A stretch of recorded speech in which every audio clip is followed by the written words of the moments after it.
with the tomato industry, now producing tomato paste for Nigeria. And a lot of people will think that, hey, come on, this is not lucrative. But by the time we start looking inwards, we just realize that there's big business in it. Again, we also have Dangote. You can't say Dangote is the only man who has money, but he has foresight. Already he sent some people even to India when his refinery is not up and running yet. He sent a lot of people to go study and learn. How is it that when we talk about manufacturing industry or we talk about big businesses, we don't have people who can see into the future and quickly jump into the fray and see how they can help sort some of these issues we're talking about now? No, we have a lot. I have been saying that we don't just need one Dangote. But that is what it seems. Yeah, because government is like, having a success story and all that, and all the policies are made sometimes favors the one man and all that. There are other people. I know that Nigerians are, they are enterprising. The problem is, you know why I'm bringing this, because I've been reading up and trying to get meaning out of it. For instance, look at the oil industry. A lot of people were making big money and big business out of bringing refined petroleum product into Nigeria, and now someone who wasn't even a key player in that industry is looking to get into refineries that will ultimately in the nearest future refine some of these products and even help some other countries in refining their products. But we haven't seen a lot of them go into such enterprise, even though they have some kind of understanding in the business.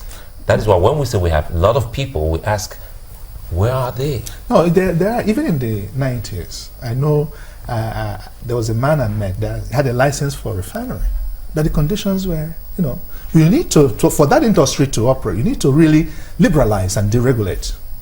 So that, in the 90s, the projection then was that, look, for them, or early 2000s, for them to really, private investment to come into the sector, the liter of fuel needed to be sold for not less than 150, short term.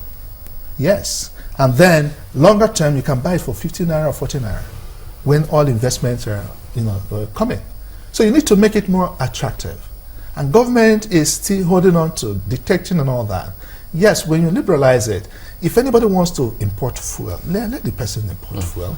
Another person will import fuel. They will begin to, for instance. But the point is that even the local refining, I keep saying that, even all these people, they catch illegal refineries and all that. That means that the technology is there. What you do is, rather than criminalizing them, bring them together, see the assistance, which I've heard some of them say that the government, they perform some criminal activities. No, you see, because if it's illegal refining, no, they can legalize it. Yeah, but they shouldn't. And we'll also be losing some money even when we legalize it. No, Don't we forget can that look at the it. Derivatives, because they talk about the derivatives that comes out of refining. Even the refining, the legal one doesn't even get to those areas. Some of these rural areas depend on this. What I'm saying is, like, it's like there was a story I heard about a Nigerian who was robbed the banks or somehow in Germany and all that. They got him, and he was helping them to sort out the finance so that to prevent future thing. What I'm saying, look, yes, don't criminalize these people. Whatever it is that you can, give them, bring them to your own side. Then all this thing, sell this thing, they're ready to buy from you. You sell to them. And then whatever technology they need, more equipment they need to make this, it will help solve problems. Okay. While we're at this, are we glossing over the SMEs? Because the ease of doing business is also a challenge. And that's a sector that drives an economy. Well, I started talking about this since the 90s. And I said that, look, I was publishing a magazine focused on this sector. I was the first person to start it, knowing how that SMEs are the engines of any economy. The big business in the U.S. started just in 1890s and all that. And when John D. Rockefeller started this big business, every economy that has ever grown started from the small business economy. And we just mouth it. But when it comes to action, we don't do it. What kind of action should we For do? instance, we know that we say, okay, we're supporting SMEs. Yes, you give them money, but they cannot access it. Because we don't have venture capital firms that will really understand the risk that small businesses undergo. You have money, give it to a conventional bank.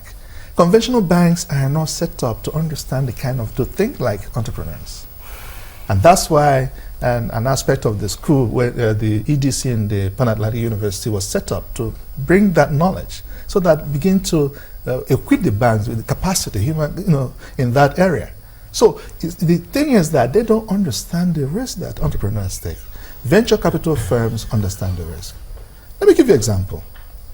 A company that wanted to expand, a foam company, Muka Foam, for instance, a private equity firm came in, moved the company to where it's supposed to be, and exited. The company is better off for it, and the investors are there. They bring in their people, they bring in their skill, okay? But banks don't do that. So that's why even in Israel, for instance, as small as Israel is, 7.1 million or thereabout, but they have the highest concentration of innovation and also venture capital firms, over 250 venture capital firms. If you have an idea today, tomorrow you're starting it. I've been carrying my ideas for 20 years. I've not sourced the fund to start. Funding is one aspect of it, but you also agree that some other people have the money. Let's break it down. Maybe they lack the knowledge or the courage, more or less the courage. Because we go back to this. Just recently, it took the United Nations Environmental Program, UNEP, to tell Nigeria that we were losing or spending $1 billion for importation of tomato paste. Yeah, because one is... And we have big tomato farmers here, and we lose about 75%, as Mark Ware reminded us a while ago. 75% of them get rotten. How is it that a lot of people still haven't been able to key into such kind of industry and see what they can get out of it? Now, one is, you mentioned the risk factor. Anywhere where risk is discouraged, that economy cannot grow. And it depends on the body language of the government, whether they will encourage you to. Like what happened during the banking sector. When Soludo came, the banks were taking a lot of risks, and when the next governor came, the body language, they retreated.